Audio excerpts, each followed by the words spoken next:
technology.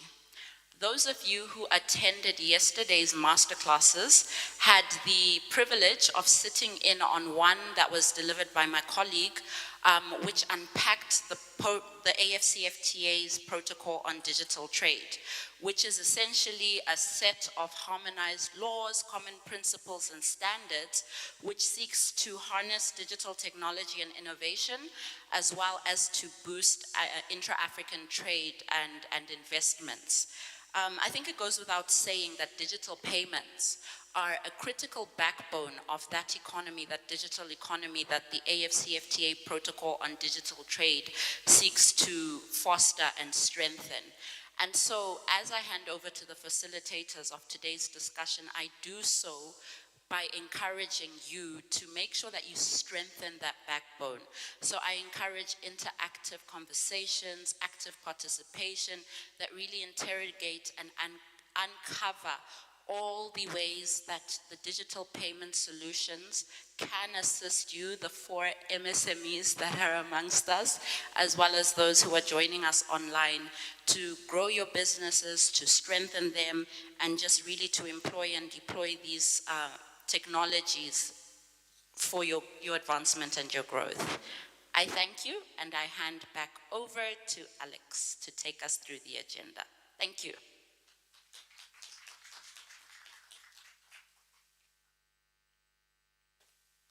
Now that round of applause was very weak. I know there's food outside, so let's do it properly. Thank you very much, Sansisile. The AfCFTA, as usual, have representation from all over Africa. Sansi didn't say she's from Eswatini, so I think, I don't know how many nationalities we have in here. Who's here from Uganda? East Africa? Hey! You have East Africa. West Africa, apart from me, apart from AfCFTA. West Africa, apart from Nigeria. But online, I know we have Nigeria, we have Cameroon, we have the whole African region.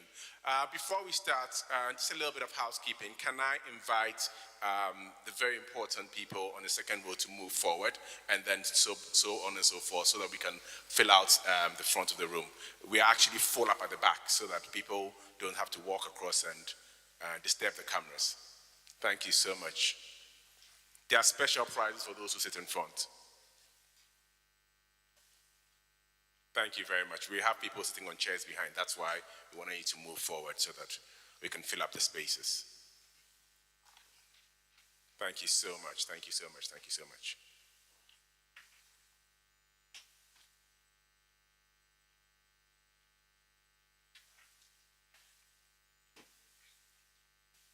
I think that should be. So I think we have about 10 spaces left that we can fill.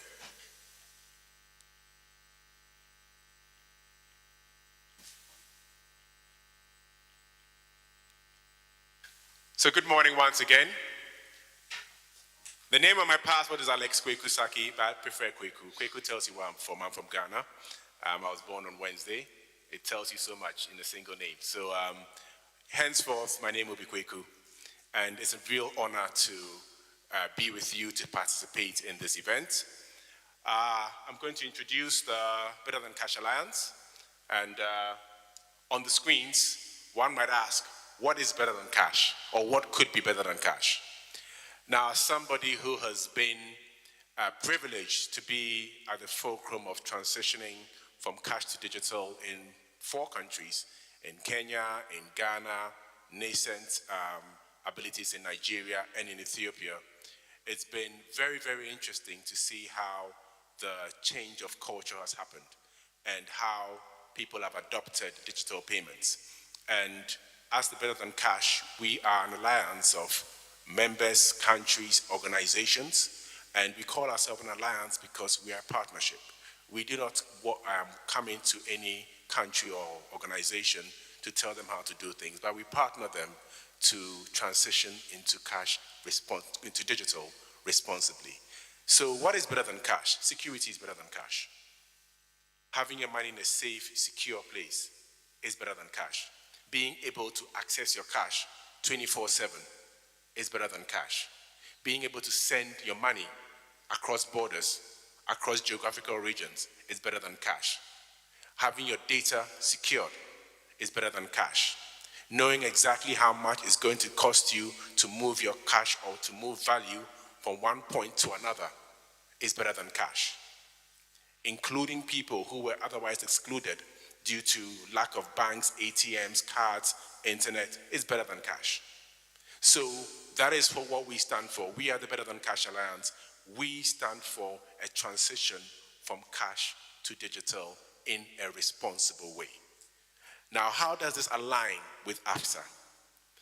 AfCFTA is looking at Africa as one big market, and the Digital Trade Protocol is designed to open up borders digitally across countries. And we believe digital payments is the way to unlock this. So digital payments are not products, they are not offerings by fintechs or banks. Digital payments are a gateway.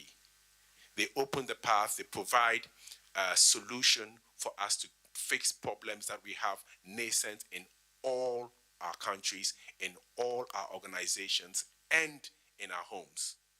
Digital payments starts from the fathers sending money to their wards, mothers sending money to their wards, paying school fees, companies making payments to workers, companies making payments for raw materials, companies receiving payments for exports, government receiving taxes, citizens paying for goods and services of the government, and vice versa.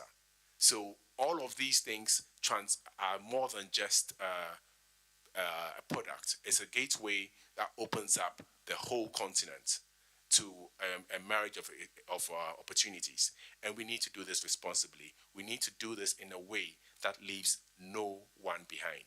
We need to make sure we are designing for individuals, the corporate individuals, the educated ones, the farmers, the maize seller in Zambia, the textile trader in Ghana, the tomato seller in Burkina Faso, the meat trader in Eswatini, what happens in Uganda, potato producer in Uganda, the cotton trader in Egypt. We need to make sure we're designing for each of those people. I had a discussion with a lady, a Congolese lady selling artifacts in Zimbabwe. Now, this tells you just how close we are and how much trade is going on informally. And she does close to $2,000 to $5,000 on a good month. And this is one trader that is coming from Congo, selling in Zimbabwe, and selling to a Ghanaian in Zimbabwe. So this tells you just how much we rely on those MSMEs. And for me, I believe the title MSME is a misleading moniker because it says micro, small, and medium enterprises. Now, as a collective, they are the giants of Africa. That's 90%. 90% of our trade. They are the largest employer across the whole Africa. If you drive down any of the high streets in any of the African capitals, count how many traders sit along those roads. They are the lifeblood. And as a collective, if we do not design for them, if we do not include them, we are leaving out 90% and looking at that 10% that seems to be already digitized and already included. So as part of our mission and to try and encourage this conversation, we're trying to unlock that 90%. They are the giants of Africa. It's not just Burna Boy. These are the real giants of Africa. These are the people who are providing food on the tables in corporate institutions, in the homesteads in the village. And I'm only saying this to try and bring our minds to just how important discussions like these are. We are trying to unpack what's happening on the ground, trying to unpack what the MSMEs want, what is available, what can be done, and plan a route forward from this masterclass to take us from where we are now to where we want to be, where we can have the traders. There's no reason why KFC should set up in Africa and import potatoes. That makes absolutely no sense.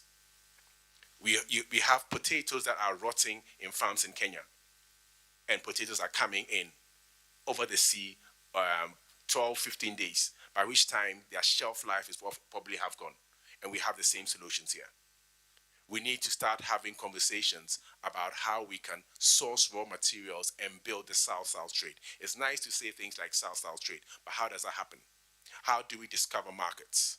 How does the potato farmer in Kenya know that KFC in Ghana needs potatoes at scale?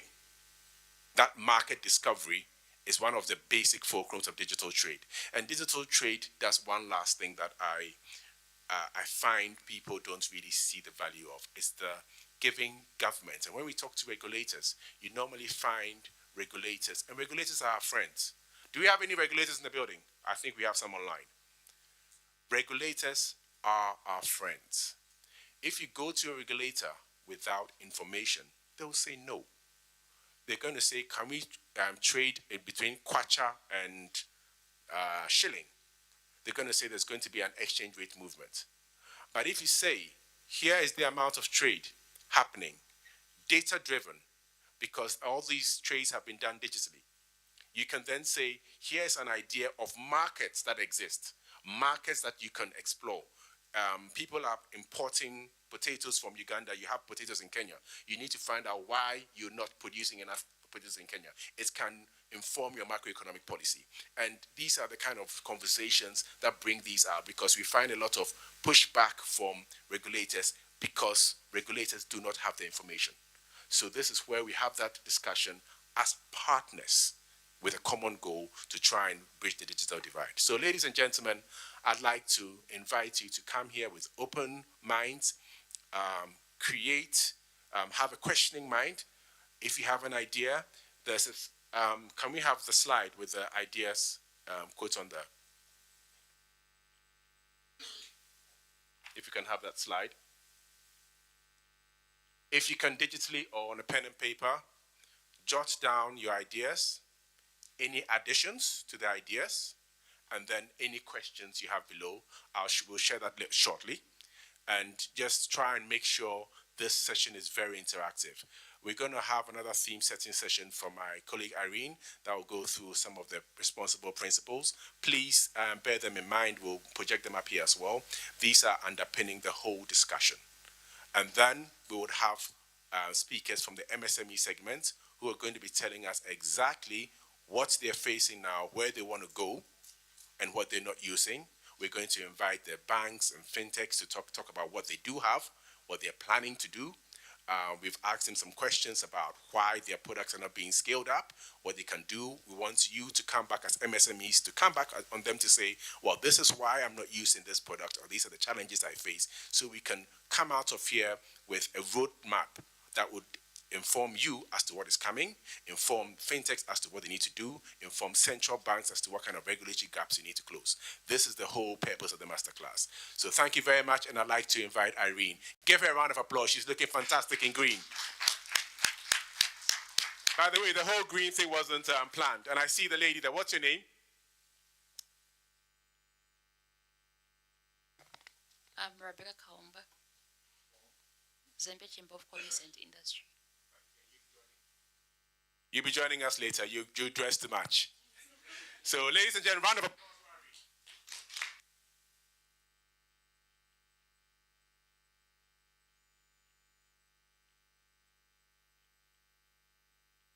Hello? Okay, perfect. Good morning. Jambo. That's a Kenyan language, that's Swahili. I know some of you speak Swahili. My name is Irene Kiru, and I work with BTCA. I just work in the neighboring country, Malawi, and I'm helping to digitize tea workers' wages. So that is my role. And I'm a digital payment expert, and I'm here to introduce the theme of today's conversation. And I'm honored that all of you made time to come to today's masterclass.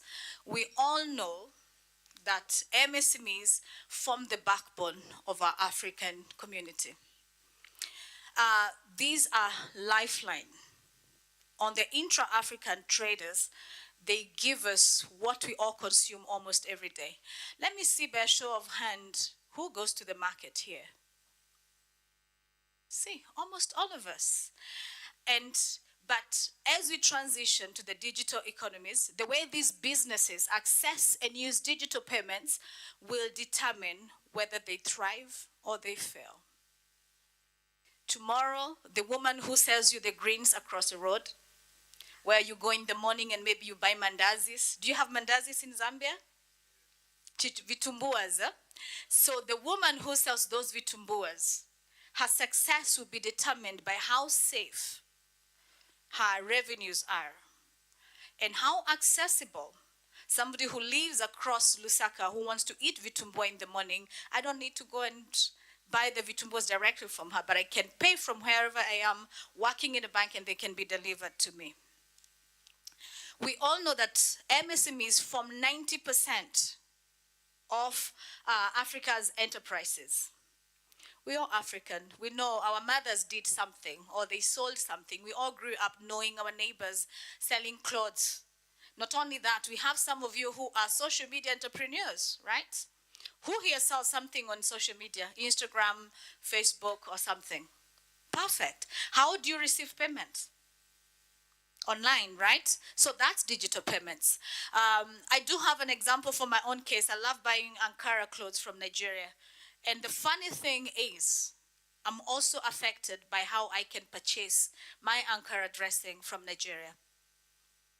I'll explain that case later, where when I need to buy my Ankara dress, I'll go on Instagram, I'll find a very good design, and then I'm going to contact those people. But what I do, I have to call my friend who is Nigerian, and he has to pay on my behalf. I should not be involving my friends on all the purchases. Because sometimes they'll be like, why are you purchasing every time? I mean, I don't want them to know that I'm doing maybe an impulse buying, but because I don't have a way of paying, that is why I have to go through that route. But we are here to try and resolve that and see how we can seamlessly and responsibly use digital payments. So our focus today is on responsible digital payments that are not just fast, but are fair. I said not just fast, but are fair. Not just digital, but inclusive. Somebody who is blind should be able to buy digitally. Someone who is differently abled, like maybe they can't hear, it should not be a blocker for them not to buy digitally. And not just efficient, but they should be trusted. The UN principles of responsible digital payments gives us a useful North Star that guides us on what responsible digital payments look like. But let's ask ourselves, what does that look like for the woman who's selling vitumbua across the road? For a lady in Livingstone selling clothes to people coming from Zimbabwe? What does that look like for a trader in Namanga across the Tanzanian border and Kenya in real life? We can have this room and discuss about it, but unless it is translated to the people who are in the business, it is not useful. What does responsibility mean for a shea butter cooperative in Burkina Faso? What does that mean for a chebe, that chebe cream that us African women we love from Chad? What does it mean to that lady in the village who is making chebe and Irene in Kenya wants to buy that chebe? That woman running a kiosk in Ivory Coast, in Abidjan, who has everything, but then she fears losing her float. Because if she loses her revenue, then she cannot do business tomorrow. And she would lose revenue in so many ways, hidden fees. How many of you today can clearly say, I know the fees that are going to be applied when I sell my article online? When somebody buys a cloth online, you always have these traders on social media telling you, you have to add the withdrawal fee. Do you guys do that? Why do you do that? Because that's a revenue lost when you're going to interact with your bank and they tell you, we collected like 100,000 kwacha, but you are taking 10,000. In that instance, is cash better than digital? It is. We say cash is king. Because if I have 100,000 kwacha in my pocket, even if I go outside, it's 100,000 kwacha. But if it is in my phone and in a digital form, it might be 99,000. But how do we bring all this together so that it is transparent for everybody? And across the continent, we have aspiring examples. We do have Uganda, for example, with Safe Border, who did a merchant wallet for the women vendors, which are coupled with digital literacy trainings. As institutions, banks, telcos, and even the regulators, we have one problem. We need to communicate to the users that we intend our solutions to go to. I should never have a question like I cannot access, I don't know the fees, or I'm surprised by the fees that come by it. Funny enough, in Kenya, there's when we had COVID, we had the government said, the regulator said rather, that when I send you 1,000 Kenya shillings, which is equivalent to like $9, it's going to be free. So what people used to do, if I owe you 100,000, I'll send to you like 100 times because I don't want to pay the fee. But then the system will detect. But I'm coming to that in the sense that when they transitioned back to the charges, today I can ask anybody, how much do I need to pay to withdraw 1,000 Kenya shillings? They will tell you it's 29 shillings. I know it offhand. So that means Safaricom has communicated clearly to me, so it has registered. So how well do you know about the charges that are going to be applied to any payment as an MSME when you receive it? So I invite you today to think boldly. Whether you're a fintech regulator or a trader at the border or even in Lusaka, a banker, we have development partners. Ask yourself, are our systems transparent? Enough for that woman who sells vitumbua to be able to access in her feature phone. She doesn't need a smartphone. Are we designing interoperability or are we building silos? I repeat that. Are we building interoperability or are we going to build silos? If we ignore those traders who are across the road, we are going to miss it. They will not have the gadgets that somebody working in the bank has, but we cannot leave them behind. Are we creating real user protection? Or are you just ticking boxes as a fintech, as a bank, just because a regulator told you? How are you creating your solutions? Are you having the client, the end client in mind? If I am going to do a mobile application, is it accessible in USSD? Is it in English, yet the person living in the village has never been to school? How am I sensitive to my user protection? And perhaps most importantly, when things go wrong, who do they call? How does a recourse look like?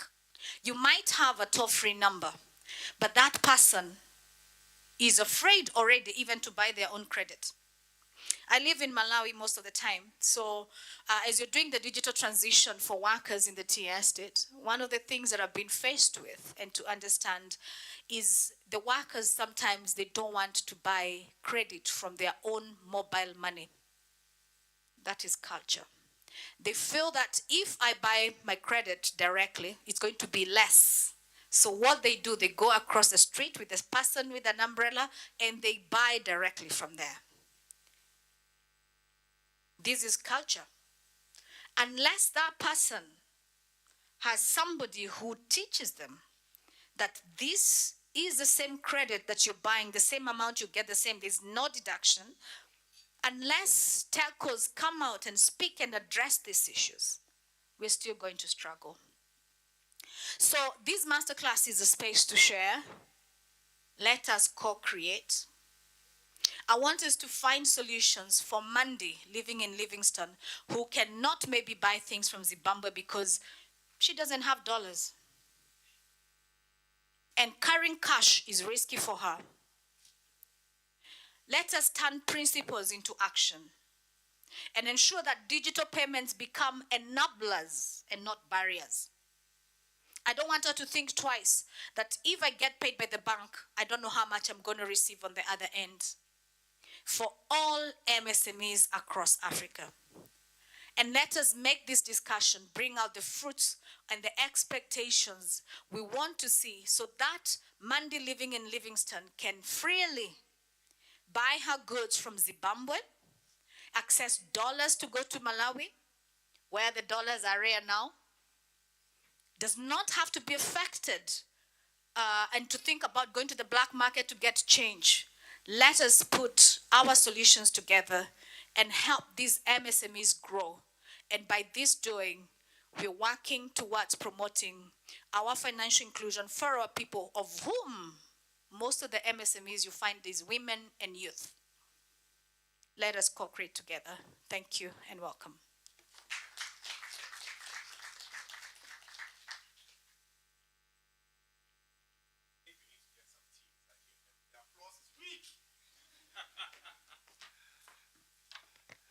So good morning again.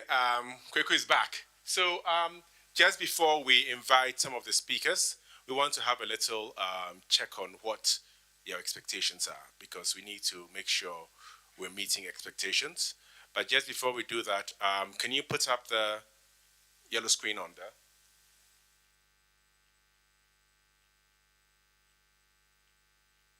The questions. No, just want to have them get there. So the yellow screen with the questions, ideas.